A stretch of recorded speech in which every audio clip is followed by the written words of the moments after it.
Sesar Sumatera adalah nadi bumi yang berdenyut. Kita harus belajar memahami ritmenya agar dapat hidup harmoni dengan alam.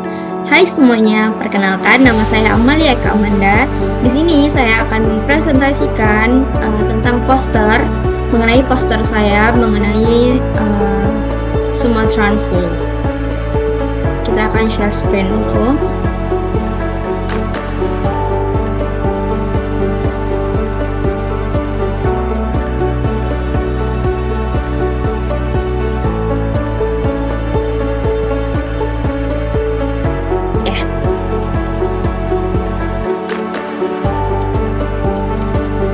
Nah, untuk judul besar mengenai poster yang saya buat adalah Sumatran Full, a Geophysical Overview. Sumatran Full atau Sesar Sumatera ini merupakan sebuah patahan aktif yang membentang sepanjang Pulau Sumatera dari Aceh hingga ke Lampung. Namun di sini kita bisa melihat dari judulnya Slip Ridge and Looking Depths of the Southern Sumatran Fault Zone revealed by the campaign GPS observation. Jadi di sini kita bisa simpulin ya, yang dicari sama peneliti di sini itu adalah mengenai laju sesar dan kedalaman penguncian dari sesar itu di daerah Sumatera Selatan. Nah, untuk pengenalannya, penelitian ini secara khusus mengukur laju slip dan kedalaman penguncian pada zona patahan di Sumatera Selatan. Ini berfokus pada dua segmen, yaitu segmen Kumering dan segmen Semangko. Nah, secara singkat, hasil analisis ini menunjukkan bahwa laju slip untuk segmen Kumering diperkirakan sekitar 14 mm per tahun, sedangkan untuk di segmen Semangkonya itu 15 mm per tahun. Wow, angka yang sangat fantastis ya, walaupun kayak cuman milimeter, tapi itu sangat berpengaruh ya untuk keadaan bumi dan keadaan manusia apabila terjadi gempa. Nah, selain itu penelitian ini juga penelitian ini juga menemukan bahwa kedalaman pengungsian itu bervariasi antara 1 hingga 20 km yang memberikan informasi krusial mengenai potensi perilaku seismik di wilayah tersebut. Nah, untuk metode yang digunakan itu adalah GPS atau Global Positioning System, di mana itu digunakan untuk mengukur deformasi sesar secara akurat. Di mana peneliti itu memasang 14 situs GPS di segmen Kumering dan Semangko, masing-masing 14 situs GPS. Nah, laju geser kedalaman pengunci yang mereka bertujuan untuk mendapatkan perkiraan laju geser dan kedalaman pengunci yang akurat. Makanya dibuat di situ 14 GPS. Nah, penelitian ini juga mengintegrasikan data GPS dan data Shuttle Radar Tomography Mission atau SRTM dan catatan aktivitas gempa untuk meningkatkan akurasi.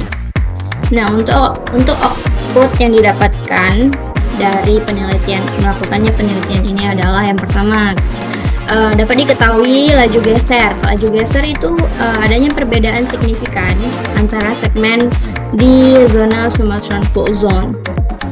Nah, dengan laju tahunan rata-rata itu sekitar 8 hingga 12 mm per tahun.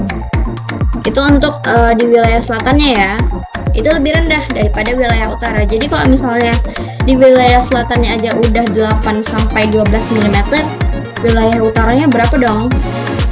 Ya pasti lebih banyak ya, lebih dari 8 hingga 12, mungkin 10 atau 15, 14 gitu ya. Kemudian mengetahui kedalaman pengunci itu menggunakan stroke dislokasi. Nah, di mana para peneliti itu memperkirakan kedalaman pengunci sesar, di mana dengan diketahuinya itu atau dengan mereka itu memperkirakan kedalaman pengunci itu sangat penting untuk memahami akumulasi stres sebelum gempa besar. Jadi sebelum adanya gempa itu akumulasi stresnya itu harus dianalisis terlebih dahulu. Kemudian ada peta detail, jadi lihat di sebelah kanan. Nah, Peta detail ini dibuat menggunakan data dislokasi GPS, SRKM, dan informasi aktivitas gempa. Nah, para peneliti melakukan identifikasi lokasi di zona Sumatera Fault Zone yang rentan terhadap deformasi yang tinggi. Kemudian untuk kesimpulannya,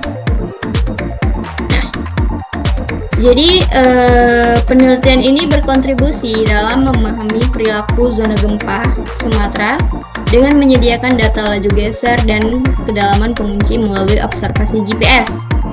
Nah, diadakannya penelitian ini bertujuan untuk menunjukkan pentingnya analisis segmen untuk memprediksi risiko gempa secara akurat. Dengan mengintegrasikan berbagai sumber data, penelitian ini meningkatkan pemahaman tentang aktivitas sesar dan mengurangi risiko gempa di Sumatera Selatan. Dan penelitian lanjutan ini masih perlu dilakukan ya, karena nggak cuman harus penelitian ini aja, masih banyak penelitian-penelitian lainnya yang harus dilakukan agar kita lebih waspada dan lebih memahami bagaimana kita harus melakukan mitigasi bencana untuk wilayah-wilayah yang berpotensi terjadinya gempa bumi akibat adanya patahan dari sesar semangko. Demikian yang dapat saya presentasikan. Bye-bye.